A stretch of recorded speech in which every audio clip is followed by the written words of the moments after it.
Hello, ladies and gentlemen.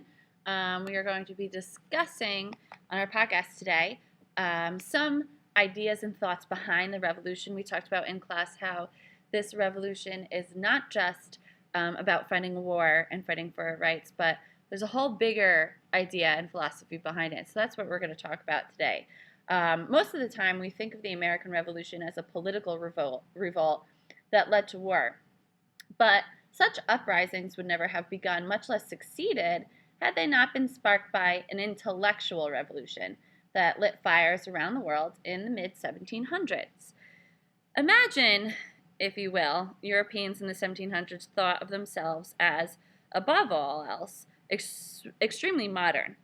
They had achieved advances in science and culture that would have been unimaginable to their ancestors of only a few generations earlier. All of this progress was believed rested upon a natural order of things. Okay? What we thought about was God,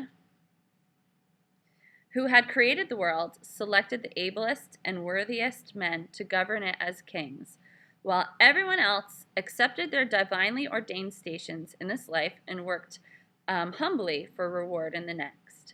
This social hierarchy was mirrored by a religious hierarchy that answered the needs of the soul. Acceptance of this order distinguished humans from animals and made it possible to know the mind of God by unlocking the secrets like the movement of the planets. But rejecting this order, like the American colonists are doing, threatened to return humanity to chaos and squalor of the Dark Ages. Men like Thomas Jefferson, Benjamin Franklin, and others who valued reason more highly than tradition threatened civilization itself, suggesting that the princes and peasants were equal in the eyes of God meant that kings and priests were suddenly far less important, perhaps entirely obsolete.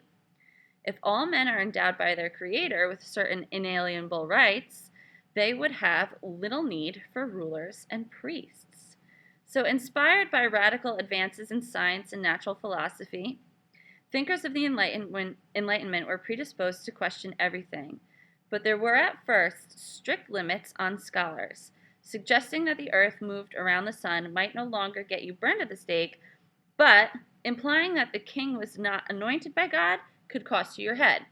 In fact, the revolutions in science were being paced, if more slowly, by an evolution in politics, beginning with the Magna Carta in 1215, a document in which the English nobles forced King John to relinquish his claims to absolute rule, and progressing through Britain's 1689 Bill of Rights, in which Parliament asserted, among other things, the freedom of British subjects to bear arms, petition the king, elect their own representatives, and refuse to pay taxes to which those representatives had not consented.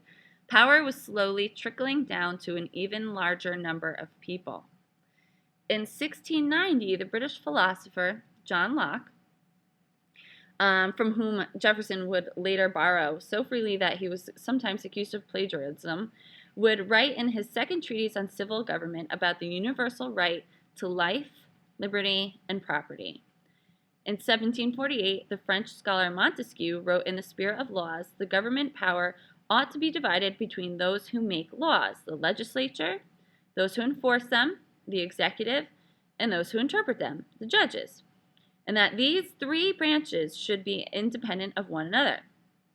By 1762, French philosopher Jean-Jacques Rousseau, in his Social Contract, was insisting that governments derive their powers from the consent of the people they govern. All of these ideas and philosophies we are going to discuss and use within our own government. In Europe, though, these ideas were very theoretical.